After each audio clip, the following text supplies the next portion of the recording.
அமர்ந்து பேசும் மலர்களின் நிழலும் நமது கதையை காலமும் சொல்லும். உதிர்ந்து போன மலரின் வாசமா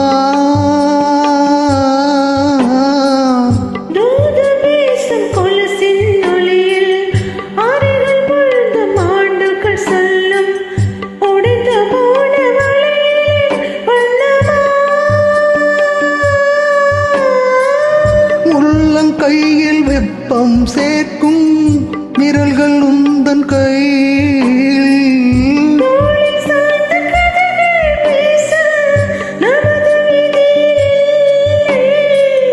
முதல் கதவு போதுமே காதலா கண்கள் திறந்திடு.